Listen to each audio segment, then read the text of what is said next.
भवसंभव भीति भेदनम सुख संपद करुणानिकेतनम व्रतदान तप क्रियाफलम सहजानंद गुरुं भजे सदा वर्णिवेश रमणीय दर्शनम मंदहास्य रुचिराननाम्बुजम पूजितं सुरनरोत्तमे मुदा धर्मनंदन महामुचिते त्वं सुकान्तभृतं कान्तं त्वं कान्तं सर्वदोलतं त्वं गते द्वेष देवत्वं त्वं वन्दे भक्तिकासुता सर्व अवतारी सर्व कारणना कारण આપણા સોના મોક્ષદાતા ઈષ્ટદેવ ભગવાન શ્રી હરિની પૂર્ણ કૃપાથી વિદેશની ધરતી ઉપર આજની આ દિવ્ય સત્સંગ સભામાં ઉપસ્થિત ધર્મકુળ આશ્રિત વાલા સર્વે અમારા સંતો પાર્ષદો શ્રીજીના લાડીલા ધર્મકુળ આશ્રિત વાલા સર્વે સત્સંગી હરિભક્તો સર્વ ધર્મ પ્રેમી સજ્જનો સર્વ મોક્ષભાગી જીવાત્મા દરેક ભક્તજનોને અમારા હૃદયપૂર્વક જય સ્વામિનારાયણ. વાલા ભક્તો, ભગવાનની પૂર્ણ કૃપાથી આજે પુનઃ એક વખત કેલિફોર્નિયા સાંડિયાગોની આંગણે આ દિવ્ય સત્સંગ કરવાનો આપણને અવસર મળ્યો છે. તો ગત વર્ષે પણ બધા ભક્તોએ લાભ લીધા હતા. ઘણા બધા ચહેરા અમને જાણીતા જણાય છે. આનંદની વાત એટલા માટે છે કે આવા વિદેશની ધરતી ઉપર રહીને અને એમાં પણ પાશ્ચાત્ય સંસ્કૃતિની મધ્યમાં રહીને વિષમ વાતાવરણ, દેશકાળ, કળિયુગનું વાતાવરણ, વચનામૃતની અંદર ભગવાન સ્વામિનારાયણે લખ્યું કે જીવાત્માની વિચાર અને પ્રકૃતિ અને આચરણ ઉપર 8 પ્રકારની અસરો થાય છે, જેમાં દેશ, કાળ, ક્રિયા, સંગ, મંત્ર, દીક્ષા ઇત્યાદિનો સમાવેશ કર્યો. એની અંદર દેશ કાળનું પ્રભુત્વ બહુ બતાવ્યું કે જીવાત્મા જેવા દેશની અંદર હોય, જેવા કાળની અંદર હોય, કાળ એટલે આપણા જીવનની અંદર જ્યારે સદસંકલ્પ અને અસત સંકલ્પના જ્યારે પ્રભાવ થતા હોય ને, તમને થોડું તત્વજ્ઞાનની વાત સમજાવું તો ખ્યાલ આવે. આપણા શાસ્ત્રોની અંદર માયાના 3 ગુણ બતાવ્યા છે, 3 અહંકાર બતાવ્યા છે, રજ, સત અને તમ. વચનામૃતની અંદર મહારાજે બહુ સુંદર વિશ્લેષણ બતાવ્યું. મહારાજ કે આ રજ, સત અને તમ જે ગુણ છે એ ગુણના પ્રભાવથી યુગ નિર્માણ થાય છે. યુગની અંદર એ ગુણનો પ્રભાવ અતિરેક અને ન્યૂનતા પ્રાણીને પામે છે. જેમ સતયુગની વાત કરીએ તો શાસ્ત્રોમાં લખ્યું કે સતયુગની અંદર સત્વગુણ પ્રધાનપણે વર્તતો હોય એટલે સતયુગ છે. પછી ત્રેતાની અંદર જ્યારે સત્વગુણ અને રજોગુણ એનું પ્રધાનપણું હોય, તમોગુણ ગૌણપણે રહેલું છે. ભગવાન રામચંદ્રજી પધાર્યા તો ત્યાં સાત્વિકતાનો, ધર્મ મર્યાદાનો, ત્યાં યજ્ઞો, અનુષ્ઠાનો, ભક્તિ એનો પ્રભાવ વધારે હોય. પછી ત્રેતાયુગ જ્યારે આવ્યો, દ્વાપર યુગ જ્યારે આવ્યો, ત્યારે દ્વાપર યુગની અંદર રજોગુણ અને તમોગુણનું પ્રધાનપણું, ત્યાં સત્વગુણ થોડું ગૌણ થયું. એટલે તમે જો મહાભારતનું યુદ્ધ થયું ને, હા, ત્યાં રજોગુણ પ્રધાનપણે વર્ત્યો, તમોગુણ એના સાથમાં આવ્યો, સત્વગુણ ધીમે ધીમે ઓછો થતો ગયો. અને કળિયુગની અંદર એમ બતાવ્યું કે તમોગુણનું પ્રધાનપણું હોય. ત્યાં તમે જુઓ તો અત્યારે દેશકાળ દુનિયાની અંદર આમ ભલે ભૌતિક રીતે આપણને એમ લાગે કે સુખ સુવિધા છે, પણ આપણી જે સંસ્કૃતિ, પરંપરા, ધર્મ મર્યાદાઓ, તો એના માટે આપણે રોજ સંઘર્ષ કરવો પડે છે. આજે આપણે સનાતન ધર્મની પરંપરાને જાગૃત રાખવા, જીવંત રાખવા માટે નહીં તો વિચારવું ન પડે, તો આપણા જીવનની શૈલી હોવી જોઈએ ને. આપણી ભારતીય સંસ્કૃતિ, આપણી વૈદિક પરંપરા, આપણા ધર્મ છે એ આપણા જીવનની શૈલી હોય. તમને કોઈને શ્વાસ લેતા શીખવાડવું પડ્યું? ન શીખવાડવું પડ્યું ને. કેમ કે એ પ્રકૃતિની અંદર આપણે જેમ કુદરતી આપણે એને જીવનની અંદર શીખી ગયા, અપનાવી લીધું. અને એ જ રીતે આપણી જે સંસ્કૃતિ છે, આપણા ધર્મ છે, એ જીવનનો અવિચ્છિન્ન ભાગ હોવો જોઈએ. પણ આજે દેશકાળ તમે જુઓ તો આપણે કેટલું ચિંતન કરવું પડે છે. એના માટે અનુષ્ઠાનો કરવો પડે, ગોષ્ઠીઓ કરવી પડે, બધા આચાર્યો, સંતો, મહંતો બધા ભેગા મળીને ચિંતન કરવો પડે અને રાત્રિ દિવસ દાખલો કરીએ છીએ. ત્યારે આપણે એના માટે એનું કારણ કે કળિયુગનો પ્રભાવ તમોગુણી છે. અને શાસ્ત્રમાં લખ્યું કે સત્વ બ્રહ્મ દર્શનમ અધો ગચ્છતિ તામસા. સત્વગુણ જે પ્રધાન જ્યારે જીવન હોય ત્યારે વચનામૃતની અંદર મહારાજે બહુ સુંદર વાત સમજાવી. મહારાજ કે આ જે જીવન જે છે આપણું, એની અંદર પણ આ 3 ગુણનો પ્રભાવ એ રીતે રહેલો છે. મનુષ્યના જીવનની અંદર આ ત્રણેય ગુણ સત્વ, રજ અને તમ એનો ગુણનો પ્રભાવ રહેલો છે. એનું સમ્યકપણું એ આપણું મનુષ્ય જીવન છે. અને જીવન દિવસની અંદર આપણા જીવનની અંદર આ ત્રણેય ગુણનો ઉતાર ચઢાવ થતો હોય. કોઈ આપણે જોઈએ તો કોઈ વખત આપણે બહુ શાંત હોઈએ અને કોઈ વખત અતિ ક્રોધ થઈ ગયો હોય, કોઈ વખત મનની અંદર અતિ આનંદ હોય અને ઘણી વખત આપણને ઉદ્વેગ વ્યાપુ હોય. તો જીવનની અંદર એનો પણ ચડાવ ઉતાર થતો હોય. એની પાછળનું કારણ આ ગુણ છે. ત્યારે મહારાજને એવો વચનામૃતની અંદર પ્રશ્ન પૂછવામાં આવ્યો કે મહારાજ આ ગુણ છે પ્રભાવ કઈ રીતે કરે? ત્યારે મહારાજે બહુ સુંદર એનો ઉત્તર કીધો કે જેવું આ બહાર જેમ યુગ પ્રમાણે ગુણનું પ્રધાનપણું છે અને ગુણ વર્તે છે, રજ સત ને ગુણ, એવું આપણા અંતર્મનની અંદર પણ રજ સત અને તમ ગુણ વર્તે છે. આપણા અંતરના ગુણને પોષણ ક્યાંથી મળે છે? બહારના ગુણથી મળે છે. જો તમને થોડું આ જ્ઞાન આપું, જીવ છે ને એ જીવ એ શરીરથી ભિન્ન છે. આપણા શાસ્ત્રોની અંદર તમે બધા કથાની અંદર ઘણી વખત આ વાત સાંભળી હશે અને આપણે શાસ્ત્રોનું અધ્યયન કરતા હોઈએ તો વાત સમજાય પણ ખરી કે જીવાત્માને શાસ્ત્રએ અને આપણી જે વૈદિક પરંપરા એને શરીરથી ભિન્ન બતાવ્યું છે. એ શરીરનો ભાગ નથી, શરીરની અંદર વ્યાપીને રહ્યું છે. તમે જો વ્યાપીને એટલે ફેલાઈને, નક્ષિક પર્યંત જીવનું સૂક્ષ્મ એવું સ્વરૂપ જે શરીર એ નક્ષિક પર્યંત જીવાત્માને જ્યારે શરીરની પ્રાપ્તિ થાય એની અંદર વ્યાપીને રહે છે. પછી જેવું શરીર મોટું થાય એવો જીવ મોટો આકાર લે છે. હાથીનું શરીરની પ્રાપ્તિ થઈ હોય તો જીવનું સ્વરૂપ કેવું થઈ ગયું? હાથી જેવું, એટલું વ્યાપી. અને સૂક્ષ્મ એવા જેને કહેવાય આપણે મચ્છર અથવા તો સૂક્ષ્મ કીટાણુઓ, બેક્ટેરિયા, વાયરસ, એના શરીરની પ્રાપ્તિ થાય તો જીવ કેટલો થઈ જાય? અતિ સૂક્ષ્મ થઈ જાય. તો જીવ શરીરને પ્રમાણે મનુષ્ય દેહની પ્રાપ્તિ થઈ હોય તો આપણા મનુષ્ય જેવી આકૃતિની અંદર જીવ થાય, પણ એ જીવ નોખો છે. એ વાતને જો જીવાત્મા સમજે તો જીવાત્માને આત્મસ્થિતિની દ્રઢતા થાય. અને આત્મસ્થિતિની દ્રઢતા થાય તો એ પોતે આ માયાના જે આવરણો છે, કારણ કે એને પોષણ ત્યાંથી મળે છે. જીવ છે અંતઃકરણ સાથે જોડાયો છે. અંતઃકરણ એટલે મન, બુદ્ધિ, ચિત્ત ને અહંકાર. આ ચાર પ્રકારના જે અંતઃકરણ બતાવ્યા, જીવનો છેડો અંતઃકરણ સાથે છે. અંતઃકરણનો નાતો ઇન્દ્રિયો સાથે છે. આપણે જે પંચ કર્મેન્દ્રિય, પંચ જ્ઞાનેન્દ્રિય જે આપણે કહીએ છીએ, હાથ, પગ, આંખ વગેરે, આ આપણી જ્ઞાનેન્દ્રિય છે. તો જીવાત્માનો સંબંધ અંતઃકરણ સાથે છે, મન બુદ્ધિ સાથે છે. મન બુદ્ધિનો સંબંધ ઇન્દ્રિયો સાથે છે અને ઇન્દ્રિયોનો યોગ વિષયનો થાય છે. આપણને કોઈ પણ અનુભૂતિ થતી હોય તો અનુભૂતિ અંતર્મનની અંદર નથી સ્ફુરણ થતી. અંતર્મનની અંદર ખાટું મોડું ખબર નથી પડતી. એ ક્યાંથી ખબર પડી? જે યોગ, જે સ્વાદેન્દ્રિયે જે વિષયનો ભોગ લીધો અને એ વિષયને મનની અંદર મને એનું મંથન કર્યું, બુદ્ધિએ એનું વિશ્લેષણ કર્યું અને એ બુદ્ધિએ જ્યારે વિશ્લેષણ કર્યું ત્યારે એ અંતઃકરણના માધ્યમે કરીને જીવ સુધી અનુભૂતિ પહોંચી. એટલે જીવને ખબર પડી કે આ ખાટું છે, ગરમી છે. જે આપણે જો શિયાળો આવે તો ઠંડી અનુભવાય છે, તો ભલે અંદરથી ધ્રુજારી ઉઠતી હોય પણ અંદરથી ઠંડી નથી નીકળતી. ઠંડીનો અનુભૂતિ બહારથી અંદર પ્રવેશે છે. ગરમી થતી હોય, આપણને ખૂબ ઉનાળો હોય અને જ્યારે ધમધોકતો તાપ હોય, ચૈત્ર વૈશાખના આપણે સૌરાષ્ટ્રની અંદર, કાઠિયાવાડની અંદર કે રેગિસ્તાનની અંદર ગયા હોઈએ અને ધૂમધકતો તાપ તડકો હોય તો એની ગરમીની અસર બહારથી અંદર પ્રવેશે છે. લાગે જીવ મુજાય જીવ છે, પણ જીવની પોતાની અનુભૂતિ ક્યારે થઈ? ઇન્દ્રિયોના યોગે કરીને જ્યારે વિષયનો યોગ થયો. કહેવાની પાછળનો કે મહારાજને એવો પ્રશ્ન પૂછ્યો કે આ ત્રણ ગુણ જે સત્વ, રજ અને તમ, એ ગુણનો પ્રધાનપણું કે પ્રભાવ આ જીવાત્મા ઉપર ઉતરે છે તો એનું કારણ કેવી રીતે છે? તો મહારાજ કીધું જેવું વાતાવરણ એને બહાર મળે છે, જેવા યોગની અંદર બહાર આવે છે, એ બહારના યોગે કરીને અંતર ઇન્દ્રિયોને એવું પોષણ મળે છે અને અંદરનો જીવ પછી રજોગુણી, તમોગુણી, તામસી થાય છે. આપણે કેવું છે, નહીં તો જીવનું તો શાશ્વત નિર્લેપ નિર્વિકાર બતાવ્યું શાસ્ત્રે. પણ જેવા યોગને પામે, આ વાત એટલા માટે કરી કે જીવાત્માને જેવો યોગ પ્રાપ્ત થાય એવા યોગે કરીને એ જીવાત્માની મન બુદ્ધિ એની એ પ્રમાણે કાર્ય કરે અને એ પ્રમાણે જીવાત્મા કર્મ કરે. ત્યારે એટલે કીધું કે 8 પ્રકારના દેશ, કાળ, ક્રિયા, સંગ વગેરે જે પ્રાપ્ત થાય છે એ કેવાનો સંગ કરો છો, કેવા યોગની અંદર રહો છો, એનું બહુ મોટું જીવનની અંદર મહત્વ રહેલું છે. સાત્વિક એવા ધર્મની આપણે સ્થાનની અંદર રહેતા હોઈએ તો મહારાજે જેમ લખ્યું વચનામૃતની અંદર દ્રષ્ટાંત આપ્યું કે મનોમય ચક્રની ધારા કુંઠિત થઈ જાય અને નૈમિષારણ્ય તુલ્ય ક્ષેત્ર જાણવું. નૈમિષારણ્ય તુલ્ય કે આમી કથા ભાગવતજીમાં બહુ વિસ્તારથી બતાવી છે. ઋષિ મુનિઓ જઈને ભગવાનને કીધું કે મહારાજ અમારે તમારી ભક્તિ કરવી છે. તો મહારાજ કીધું કરો. કોણ ના પાડે છે?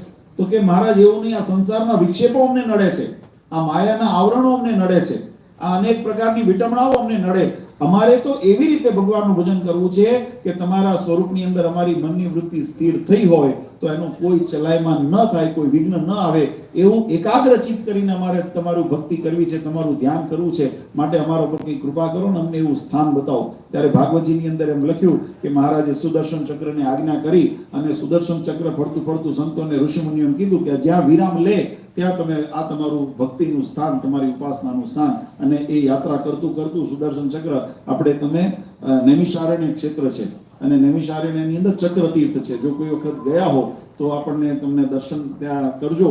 ત્યાં ચક્ર તીર્થ છે, એ સુદર્શન ચક્રે ત્યાં વિરામ લીધો અને ત્યારથી એ સ્થાનનો એવો પ્રભાવ છે કે તમે હજારો, હવે તો જો કે યોગ કાળ ને દેશ બદલાણા એટલે એનો પ્રભાવમાં થોડું ઘણું આપણને મનની અંદર થાય. નહીં તો એનું શાસ્ત્રની અંદર એવું લખ્યું કે ગમે તેવા તમે ગાઢ સંકલ્પ લઈને ગયા હો ને કે મારે વ્યવહારનું આમ કરી નાખવું છે, મારે ધંધાનું આમ કરી નાખવું છે, મારે વ્યવહાર પરિવારનું આવું કરવું છે, જે પણ સંકલ્પ લઈને ગયા હો, તમે એક ક્ષેત્રની અંદર પગ મૂકો ને તો બધા તમારા પ્રશ્નો ભૂલી જાઓ, તમારા બધા સંકલ્પ વિરામ પામી જાય, એવી મનની અંદર એકાગ્રતા થઈ જાય, એવો એનો ભૂમિનો પ્રભાવ. તો કહેવાનું મહારાજે કીધું કે મનોમય ચક્રની ધારા કુંઠિત થઈ જાય એને નૈમિષારણ્ય તુલ્ય ક્ષેત્ર જાણવું. અને કુંઠિત થાય એટલે તમને જો મનને જ્યાં સુધી આ શંકરાચાર્યજીને કોઈએ પ્રશ્ન પૂછ્યો જીતમ જગત કેન, આ સંસાર કેવી રીતે જીતાય, ત્યારે એમનો બહુ સુંદર ઉત્તર કર્યો, મનોહી એન. જીવાત્મા પોતાના મનને જો કંટ્રોલમાં કરતા શીખી જાય ને તો મનના, કારણ કે મનના જ તીવ્રતાથી, મનની જ તીક્ષ્ણતાથી, તમે જેમ કોઈ તીર હોય અને એને કોઈ તમે નિશાની ઉપર એને તમે જ્યારે એનો ઘા કરો અથવા તો એને જ્યારે છોડો ત્યારે એની જેટલી તીક્ષ્ણતા હોય, જેટલો ફોર્સ હોય એટલા વેગથી અંદર પ્રવેશી જાય.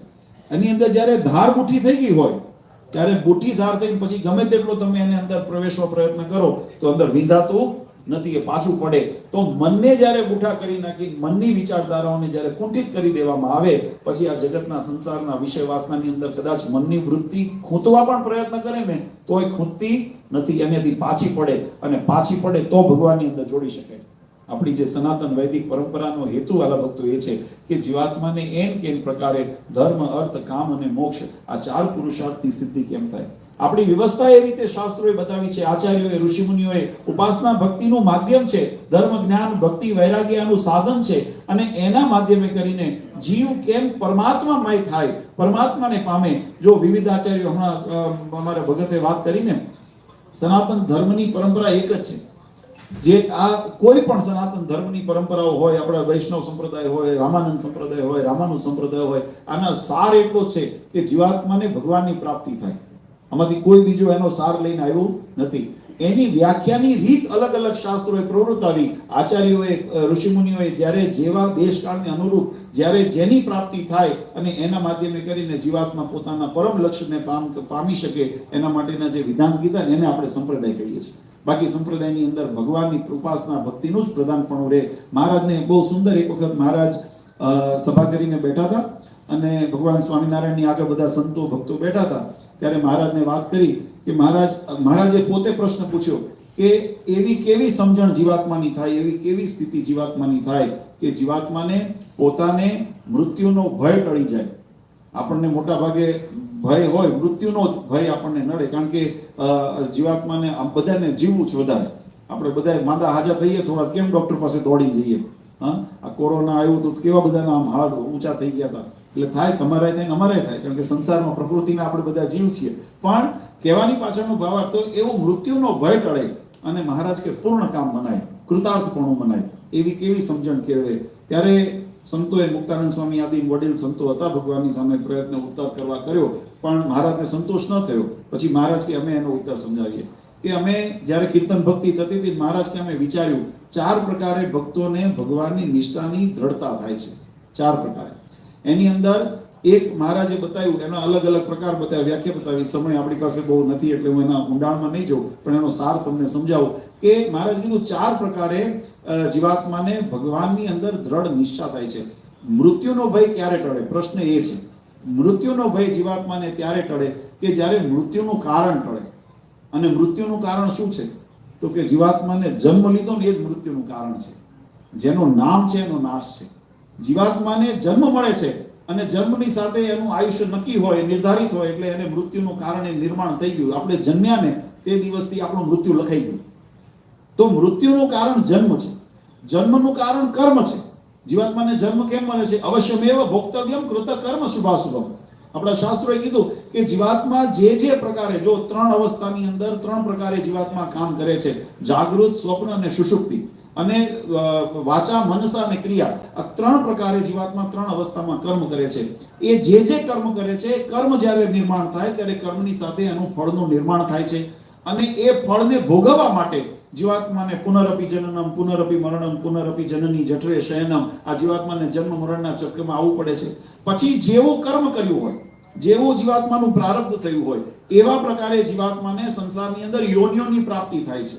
એનું પણ વિશ્લેષણ શાસ્ત્રોની અંદર બહુ સુંદર રીતે કીધું કે જીવાત્મા જ્યારે કારણ રૂપે શરીર ધારણ કર્યું હોય તો એની સાથે સંચિત એવા કર્મ લેપાયેલા છે, અને એ પ્રમાણે જ્યારે જેમ બીજ હોય ને, બીજ જમીનની અંદર ધરતીમાં પડ્યું હોય, જ્યારે વરસાદનો યોગ થાય, પાણીનો યોગ થાય એટલે એમાંથી અંકુરિત થાય, એમ જીવાત્માના કર્મ સહિત જીવાત્મા કારણ શરીરની અંદર સ્થિત છે, અને માયાના ગર્ભની અંદર જીવાત્મા રહેલો છે. પરમાત્મા જ્યારે સૃષ્ટિની રચના કરે ને ભગવાનની એના પર દ્રષ્ટિ પડે ત્યારે એનાથી અંકુરિત થાય, જેવા કર્મ કર્યા હોય એવા શરીરને પામે.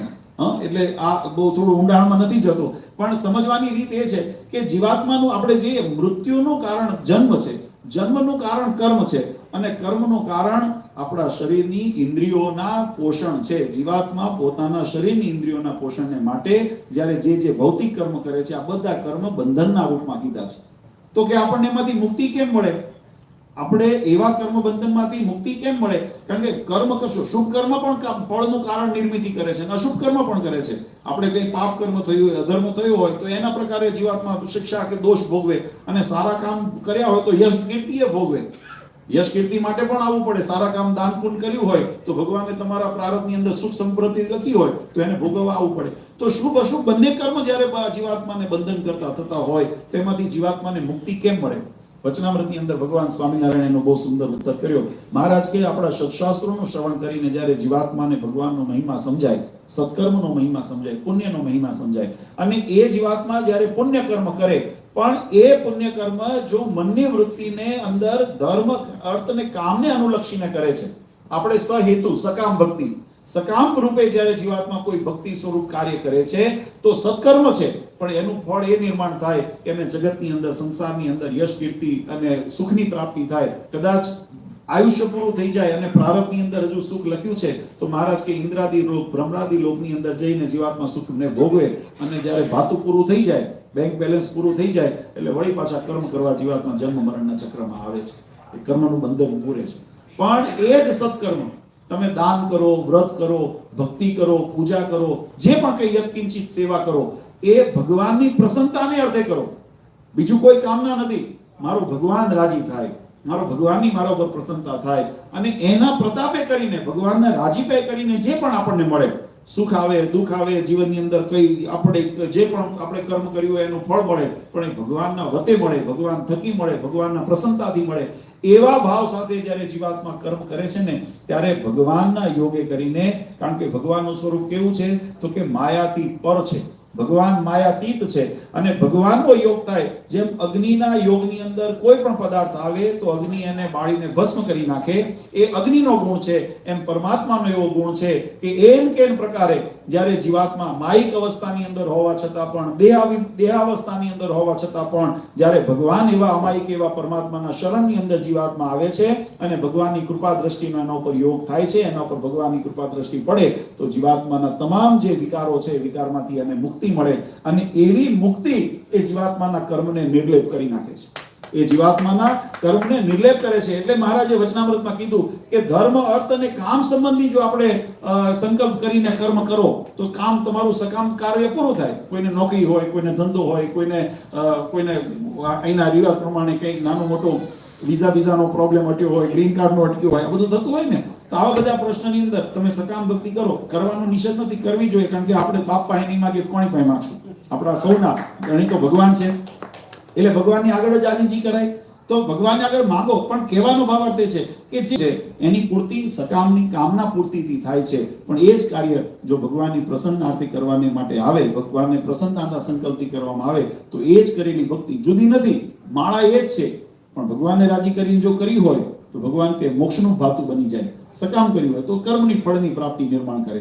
તો તો નિષ્કર્મ જે કર્મ જે થઈ જાય એનું કારણ એ ભગવાનનો શરણાગતિ, ભગવાનની કૃપા. આવી સમજણ જ્યારે સાત્વિક થાય ત્યારે જીવાત્મા તમામ પ્રકારના કર્મ બંધનમાંથી મુક્ત થઈ અને આ વિચારધારાને પોષણ આપવા માટે આપણી સનાતન વૈદિક ધર્મની પરંપરાઓએ જે ઉપાસના ભક્તિની રીત પ્રવૃત્તાવી, એમાં સેવા ભક્તિની રીત પ્રવૃત્તાવી, એમાં વ્રત તપની રીત પ્રવૃત્તાવી, આ બધાએ કરીને હેતુ એટલો જ હતો કે જગતનો જે જીવ છે આ જગતના વિષય વાસનાની અંદર ખૂંત્યા કરતા ન ખૂંતે, એનાથી રક્ષણ થાય, માયાના બંધનથી રક્ષણ થાય, 3 પ્રકારના અહંકારથી રક્ષણ થાય, રજ સત્તમ આદિ ગુણોથી રક્ષણ થાય અને એવો રક્ષિત થઈને, એવો સુરક્ષિત થઈને એ ભગવાનનો ભક્ત એ ભગવાનના ભક્તિની અંદર પોતાનું જીવન સમર્પિત કરે, યત્કિંચિત કરે, ઘડી બે ઘડી કરે, પણ જો સમર્પિત થઈને ભગવાનની ભક્તિ કરી હશે ને તો મહારાજ કે તત્કાળ આચાર્ય શ્રી રઘુવીરજી મહારાજે વચનામૃતમાં મહારાજને પ્રશ્ન પૂછ્યો છે કે અમે બધા તો ગ્રહસ્થ છીએ અને ગ્રહસ્થ મોટા ભાગના સત્સંગની અંદર આપણે જોતા હોઈએ અનેક પ્રકારની મૂંઝવણો વિટમણાઓની આપણે સામનો કરતા હોઈએ,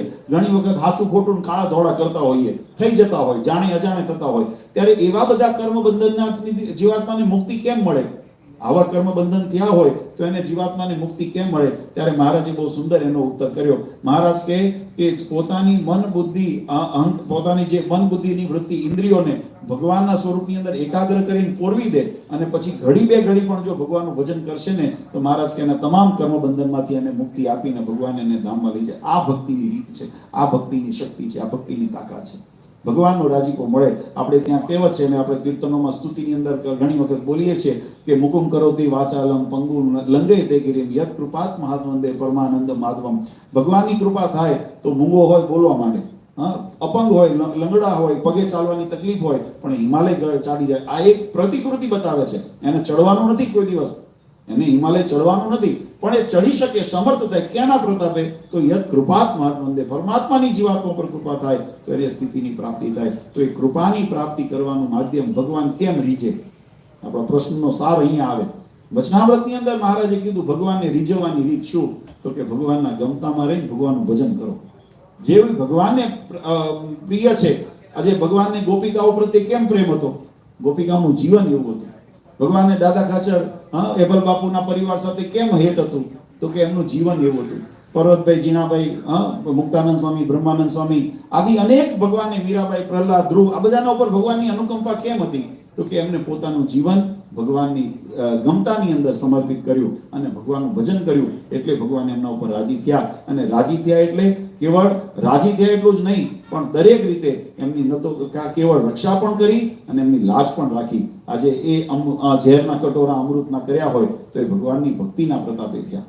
એ હોલિકા દહન આપણે કરીએ છીએ એ પ્રહલાદની રક્ષા કરી હોય, ધ્રુવરાદિની રક્ષા કરી હોય, એ ભગવાને અનેક એવા નાજા જોગ્યાની આપણા સંપ્રદાયની અંદર બહુ એક પ્રસિદ્ધ પ્રસંગ છે કે મહારાજ એક વખત વડનગર, વિસનગર બાજુ કોઈ સત્સંગ પ્રવાસની અંદર યજ્ઞ આદિની અંદર હતા અને આ બાજુ અમારે જસદણ, કાઠિયાવાડની અંદર જસદણ આવ્યું ગામ, અહીંયાની પડખે ભોંયરા કરીને ગામ છે, એના દરબાર, એને કોઈએ વાત કરી, કાન બંબેડી કરી કે ભગવાનના આ નાજા ભક્ત હતા, ભગવાનના ભક્ત હતા, એટલે એને કાન બંબેડી કરી કે આ તો એક કોઈ પંથના માને છે ને આવું છે ને તેવું છે ને બધું આવડું આવડું સમજાયું. એટલે એમને દરબારે બોલાવ્યા અને કીધું નાજા ભગત તમે આ ટીલું તપકું જે કર્યું છે, તમે તિલક ચાંદલો ગળામાં કંઠીએ તમે કાઢી નાખો. એ કે હું તો મારા ઈષ્ટદેવની મેં પહેરી છે એને હું ન કાઢું. તો કે તમારા ઈષ્ટદેવ ભગવાન હોય એવું પેલા સાબિત કરો. અને સાબિત કરો તો કઈ રીતે? તો કે રાત્રે હું તમને એમને જેલમાં પૂર્યા કે એમને તમને સવારે જો તમારા ભગવાન સાચા હોય તો સવારે સૂર્યોદય પહેલા આવીને મને જો દર્શન દે તો હું માનું તમારા ભગવાન સાચા, બાકી હું નહીં માનું. હવે મહારાજ તો ત્યાં વડનગર, વિસનગર બાજુ બિરાજતા હતા અને જસદણ આવ્યું આ બાજુ. મહારાજને અહીંયા રાતે જેવું આ પ્રશ્ન આવ્યો, નાજા જોગ્યા આમ તો વ્યવહારિક હતા પણ ભગવાનના શ્રદ્ધા બહુ હતી, પણ એને એક મનમાં એવી થાય કે આમાં એ રાજાનો નિયમ એવો હતો કે કોઈ પણ શિક્ષા કરવી હોય ને તો પગની ઘૂંટણો ભાંગી નાખે. એક પથ્થર ઉપર બીજો પગ મૂકે ને એના ઉપર બીજો પથ્થરથી પ્રહાર કરીને ચૂરો કરી નાખે, પછી જેલમાં નાખી દે. એટલે સડ્યા કરે, રીબાય કરે, મારી ન નાખે પણ રીબામણી કરે. આવી ક્રૂર જે કરતા હતા, અનેક એવા પીડિતોને એને પીડિત કરી હતા. નાજા જોગ્યાએ મનમાં પ્રાર્થના કરી મહારાજને કે મહારાજ મારું તો જે ઠીક છે, હું તો તમારા શરણે છું, મારી ચિંતા ઓછી છે, પણ આવા પ્રકોપથી આ બધાનું કંઈક રક્ષણ થાય એવી કૃપા કરો. મહારાજનું ચિંતન કરતા કરતા રાતે સૂઈ ગયા. મહારાજને રાત્રે ત્યાં સૂતા હતા પોતે વડનગર, વિસનગર. મહારાજ જાગ્યા, મૂળજી બ્રહ્મચારીને કે ચાલો જવું છે. મહારાજ અત્યારે ક્યાં? આ રાત્રિનો સમય છે, વરસાદનો ચોમાસાનો સમય, આની અંદર અત્યારે આપણને શું સાધન મળે, ક્યાં જવું છે? મહારાજ કે મારા ભક્તને મારી જરૂર પડી છે. આપણે કહીએ છીએ ને, ગરુડ તજીને પાળા પધાર્યા ગજ સારું મહારાજ, એવી રીતે તમે આવો દયાળુ કરવા અમારા કાજ. પ્રસંગ ગજેન્દ્ર મોક્ષની કથા આવે છે ને ભાગવતમાં, જ્યારે જૂડ એટલે મગરે જ્યારે હાથીને પકડ્યો, હાથીએ બહુ મહેનત કરી પોતાના જાતને બચાવવા માટે, એના પરિવારજનોની આગળ કુહાર કરી, બધી રીતે પોતે સશક્ત હતા, કેટલી સામર્થ્ય, હાથીની શક્તિ, પણ છતાંય જ્યારે મુક્તિ ન થઈ ત્યારે અંતરનાદ હરિનો નીકળ્યો અને ભગવાન કીધું કે હરિનો નાદ હજુ હ અને રી પૂરું કરે ત્યાં તો મહારાજ પોતાના ગરુડ જેવા વાહનને તજીને આગળ મહારાજ દોડીને આવ્યા, ગરુડ તજીને પાળા પધાર્યા ગજ સારું મહારાજ ઉતાવળે આવ્યા. એમ નાજા જોગીએ ભગવાનને પ્રાર્થના કરી કે મહારાજ અમારા કંઈ દયા કરતા ચિંતન કરતા સુઈ ગયા. મહારાજને ચેન ન પડ્યું. મહારાજ મૂળજી બ્રહ્મચારીને કે ચાલો અત્યારે. મૂળજી બ્રહ્મચારી કે પણ મહારાજ તમને કે આવું હોય ચાલો ને તો હું એકલો હાલીશ. અને મહારાજ નીકળ્યા એટલે બ્રહ્મચારી મહારાજ જોડે જોડે આવ્યા. રસ્તે આવ્યા એટલે સુરેન્દ્રનગરની આ બાજુ આવો ને એટલે વઢવાણ આવે, ત્યાં ભોગાવો નદી આવે. એ ભોગાવા નદીની આવે ને બરાબર વરસાદ ફૂલ ચોમાસું હતું એટલે વરસાદ નદી બે કાંઠે જાય, બે કાંઠે ભોગાવો જાય. મહારાજને મૂળજી બ્રહ્મચારી કે હવે આ રાતે 12-2 વાગ્યાનો સમય, આ અહીંયા આગળ કોઈ નાવડું નથી, કોઈ તરાફો નથી, તમે જો રોકાવ રાતે સવારે આપણે કંઈક વ્યવસ્થા કરીએ, ગામમાં કોકને કહીએ તો કંઈક વ્યવસ્થા થાય તો નદી પાર કરાવે. મહારાજ કે તમે અહીંયા બેસો, ત્યાં હનુમાનજીની ડેરી છે, ત્યાં હનુમાનજીની ડેરીએ ત્યાં મૂળજી બ્રહ્મચારીને બેસાડ્યા અને મહારાજ જેમ પાણી પગ ધરતી ઉપર આપણે કેમ ચાલીએ એમ છપછપિયા કરતા મહારાજે ભોગાવા ઉપર બે કાંઠે મહારાજ ચાલી નીકળ્યા અને બરાબર સવારના પરોડિયાના મંગળાનો સમય થયો અને મહારાજે જઈને નાજા જોગ્યાનો દરવાજો ખટકાયો કે હાલ તારા જેને પરીક્ષા લેવી છે ને એનું પૂરું કરવું. આવી રીતે ભગવાને પોતાના ભક્તોની લાજ રાખી છે, રક્ષા કરી છે. ક્યારે? એ ભક્તોએ એનો એટલો ભરોસો રાખ્યો, વિશ્વાસ રાખ્યો. મહારાજને જ્યારે પૂછ્યું 4 પ્રકારના જે ભક્તો છે પોતાને પૂર્ણ કામ માને, એમાં મહારાજ કીધું પહેલો વિશ્વાસી, બીજો જ્ઞાની, ત્રીજો શૂરવીર અને ચોથો પ્રેમી. આ 4 પ્રકારે તમને આમાંથી કોઈ પણ અંગ તમારું હોય પણ આ 4 પ્રકારે જો ભગવાનનો નિશ્ચય દ્રઢ થઈ જાય, એનો ગુણ બતાવ્યો મહારાજે. જે વિશ્વાસી હોય એને ભરોસો હોય કે મને જે પ્રાપ્તિ થઈ છે, મને જે ચરણાગતિ મળી છે એ મારે દરેક રીતે આ સંસાર પરલોકની અંદર મારું સુખ ને કલ્યાણ કરનારા પ્રદાતા છે, એવો પૂર્ણ ભરોસો હોય તો એ ભરોસાની ભગવાન લાજ રાખતા હોય છે. બીજો મહારાજ કે જ્ઞાની હોય, જેને જ્ઞાને શાસ્ત્રોના જ્ઞાને કરીને, સત્સંગના જ્ઞાને કરીને પોતાના આત્મ સ્વરૂપને ઓળખ્યું હોય. આપણને ખબર પડે કે આ શરીર છે નાશવંત છે, ગમે તેટલું આપણે જાળવશું, આ બધી જે સંપત્તિ ભૌતિક જે સુખને આપણે વ્યાખ્યા કરતા હોઈએ, આ બધું એક દિવસ આ સંસારમાં રહેવાનું છે, આવું જ્ઞાન થઈ જાય ને તો એની અંદરથી આસક્તિ તૂટી જાય અને પરમાત્માને આત્મકલ્યાણ માટે પરમાત્માનું જેને દ્રઢ જ્ઞાન થાય તો એ જ્ઞાન જીવાત્માને પરમાત્માની સાથે જોડી દે. તો જ્ઞાની જીવાત્માને ભગવાનનો નિશ્ચય દ્રઢ થાય, એને મૃત્યુનું કારણ ટળે, એને મૃત્યુનો ભય ટળે. ત્રીજું મહારાજ કે શૂરવીર હોય. ઘણી વખત આપણી ઇન્દ્રિયો આપણાથી આપણે મન વશમાં એટલું કર્યું હોય, પોતાની બુદ્ધિને એટલી કરી હોય કે જેથી કરીને ઇન્દ્રિયો કોઈ વખત કોઈ વિષયની અંદર આસક્ત થવા પ્રયત્ન કરે ને, ખબરદાર થઈને શૂરવીરતાથી પોતાના મનને પાછું વાળી લે. આપણાથી ન કરાય. આપણે સત્સંગી છીએ, આપણે વૈષ્ણવ છીએ, આપણે હિન્દુ છીએ, આપણે અભક્ષ્ય ન ખવાય, આપણે સુરા માંસનું પાન ન કરાય, આપણે ભગવાનનો જે દ્રોહ થાય, ભગવાનની આજ્ઞા લોપાય એવું કર્મ ન કરાય. આની શૂરવીરતા હોય તો જીવનમાં કોઈ દિવસ અધર્મમાં પગ ન મૂકે. અધર્મમાં પગ ન મૂકે તો ઓટોમેટિકલી એના જે કર્મ બંધનના જે કાર્ય છે એમાંથી નિવૃત્તિ મળે. મહારાજ કે પૂર્ણ કામ મનાય, ભગવાનનો દ્રઢ આશ્રય રહે, એવી શૂરવીરતા હોય. અને ચોથો પ્રેમી ભક્ત. પ્રેમી ભક્તનું મહારાજે લક્ષણ બતાવ્યું. જેમ પ્રેમી હોય ને એને પોતાના પિયુને રાજી કરવાનું જ તાન હોય, બીજું કોઈ તાન ન હોય.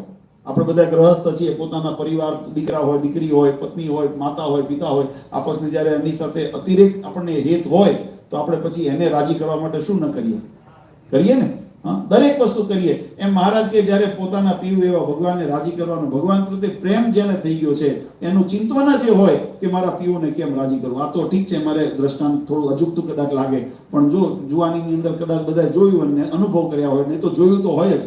જ્યારે છોકરા છોકરી હોય તો એકબીજાને ઇમ્પ્રેસ કરવા માટે કેવું કરે. આપણે ત્યાં દીકરા દીકરીનો વ્યવહાર લઈને કોઈ આવ્યું હોય પરણાવા હારું તો આપણે કેવું ઘર પર જરૂર શણગારી બરગારી હરકું કરી દઈએ, દીકરીને દીકરાને હરખા તૈયાર કરી દઈએ, પછી જેવા હોય તેવા. પણ કરીએ કે ન કરીએ ઇમ્પ્રેસ કરવા માટે? કેમ? પામવા છે. તો જેને પામવાની ઈચ્છા હોય એને પામવા માટે આપણે જે કાર્ય કરતા હોઈએ એની અંદર તત્પરતા, તલ્લીનતા જેમ હોય એમ ભગવાનની પ્રાપ્તિની, જેને ભગવાનનો હેત થઈ ગયો, અનુરાગ થઈ ગયો, એ ભગવાનની રાજી કરવા માટે શું ન કરે. જે થાય પોતાની જે તન ધન ધામ એ ભગવાનને અર્થે આપણે એને ઉપયોગમાં લઈએ અને ભગવાનનો રાજીપો. તો 4 પ્રકારે જીવનની અંદર અકૃતાર્થ. આપણે આ વાતો તો સત્સંગની બહુ ઊંડી છે અને આપણી પાસે પેલું કે છે રાત થોડી વેજાજા, એવું થાય કે સમય ઓછો. અમે કાયમ કહેતા હોઈએ છીએ, આ તો અમારે લાલજીભાઈ વગેરે અને બધાનો ખૂબ ભાવ હતો એને તો અમને એમ કહીએ કે એક તો ભારતથી દૂર દેશ પડે અને આ દેશ તમારો એટલો મોટો છે કે ઓલા છેડેથી આ છેડે આવતા 3 ટાઈમ ઝોન બદલાઈ જાય. એટલે આ બધો દેશ એમાં જ બધાને લાભ આપવો ઘણી વખત થોડું અમને એ થાય અઘરું લાગતું હોય, પણ તમારો પ્રેમ છે ને એ અમને તાણી લાવે છે. એમ નહીંતર આટલો અહીંયા સમુદાય હરિભક્તોનો ઝંઝના રાખતો હોય અમને પણ એમ થાય. આમ તો જો માવતર માટે બધા બાળકો સરખા, પણ દૂર દેશ વસતા હોય ને એની ચિંતા વધારે કરતા હોઈએ. આપણે બધાએ અનુભવ કરીએ છીએ. છોકરાઓ પોતાના ઘરે રહીને ભણતા હોય અને હોસ્ટેલમાં રહેતા હોય તો આપણને ચિંતા થયા કરે કે ખાધું હશે. એમ તમે બધા અહીંયા દૂર દેશમાં રહીને પણ ભગવાનની ભક્તિ કરો છો, ભગવાનના સત્સંગ કરો છો, એટલે અમને છે ચિંતન થાય કે એ ભક્તોને કંઈક સુખ આવે, કંઈક બળ આવે અને એમની ખબર અંતર પૂછવા આવીએ. અને એટલે તમારા પ્રેમને વસ્તે અહીંયા આવવાનું થતું હોય ત્યારે ખૂબ આજે આનંદ થયો. આ વિસ્તારની અંદર આપણે દર વર્ષે એકાદ વખત આવવાનો આવો અવસર બને છે અને તમને બધાને મળીએ છીએ ત્યારે ખૂબ પ્રસન્ન થઈએ છીએ કે આવા વિપરીત દેશકાળની અંદર જેમ મેં વાત કરી, એક તો માયાની નગરી, હમણાં અમે ઉતારે ગયા હતા ત્યારે મેં વાત કરી, એક તો આને અનાર્ય દેશ કીધા આપણા શાસ્ત્રોની અંદર. એટલે અહીંયા સાત્વિકતાનું વાતાવરણ તમને ઓછું જોવા મળે. શુદ્ધતા અને પવિત્રતા બે અંતર છે. આપણે તમે જુઓ સુંદરતા અને પવિત્રતા એ બે શબ્દનો ભેદ છે. આપણને આમ ડેકોરેટિવ સારું લાગતું હોય બધું, પણ તમે આમ હવામાં વાતાવરણ જુઓ ને તો અહીંયા બધી ઘણી બધી, આપણે એનો દોષ નથી કરતા, એની ભૂમિ ઉપર બેઠા છીએ એટલે, અને અહીંયાથી રોટલા કમાવો છો એટલે એને આપણે દોષ દેતા નથી, પણ વાસ્તવિકતાને સમજવી પડે. સાવધાની ક્યાં છે? આપણે સાવધાની ક્યાં રાખવી પડે? તો સામાન્ય રીતે જે પવિત્રતાનું વાતાવરણ જોઈએ, જ્યાંથી વિચારોની ઉર્જા આપણને મળે છે, બરાબર, તો એવું અહીંયા આગળ અભાવ છે એનો. આપણને જલ્દી એવા પ્રેરણા ન થાય. તમે બહાર નીકળ્યા હો તો મોજ શોખના સાધનો તમને ચારે બાજુ દેખાતા હોય, લગભગ તમારા લીકર બાર ને વાઇન બાર ને એવા બધા બહાર જ દેખાતા હોય, તો એમાં મંદિર આપણને દેખાય તો ભગવાનનો ભાવ થાય ને, કહેવાની પાછળનો ભાવાર્થ છે. તો આવા પ્રદેશની અંદર રહીને પણ મનને સ્થિર રાખવું ઘણો કહન છે. પણ ભગવાનનું બળ જો તમે રાખશો ને, બધું જગત જોવે કે ન જોવે, ભગવાન મારો જોવે છે, આટલું જો મનમાં રાખશો ને તો આપણે ઘણા બધા એવા અપરાધોમાંથી, દોષમાંથી આપણે રક્ષા આપણી થશે. અને ભગવાન જો આપણી ભગવાનના શરણમાં રહીશું ને તો ભગવાન આપણને સંકલ્પે પૂર્ણ કરશે. આમ તો શાસ્ત્રોની અંદર ભગવાનની ગીતામાં જેમ અર્જુનજીને કીધું, યોગ ક્ષેમમ મહામ્યહમ, તમે જો અમારા શરણમાં રહેશો ને તો યોગ અને ક્ષેમ આ બધાનું વહન અમે કરશું. એમ ભગવાન સ્વામિનારાયણે પણ શિક્ષાપત્રીની અંદર આદેશ કર્યો, આશીર્વાદ આપ્યા, મહારાજ કે અમારી આજ્ઞામાં રહેશો ને તો આલોક પરલોક બંનેમાં અમે તમને સુખ્યા કરશું. એટલે અહીંની પણ જવાબદારી ભગવાને લીધી છે અને અંતે ભગવાનના ધામની પ્રાપ્તિ થાય એવી જવાબદારી પણ ભગવાને લીધી છે. ત્યારે આપણું તો એટલું છે કે વધારે હુજે કે ન હુજે, આપણો આ બધા વાતનો સાર એટલો, કદાચ આપણી બુદ્ધિ ત્યાં સુધી પહોંચે, આપણે જ્ઞાન એટલું થાય, આપણને એટલી શુરવીરતા આવે કે ન આવે, આ બધાની અંદર એનો સાર એટલો કે ખટકો રાખીને ભગવાનના થઈને રહેજો. બસ આપણે એટલું જો સંબંધ પાકો રાખશું ને કે અમે ભગવાનના છે, ભગવાન અમારા છે, આટલો સંબંધ પાકો રાખશું, બધાને આપોઆપ પોષણ મળવા માંડશે.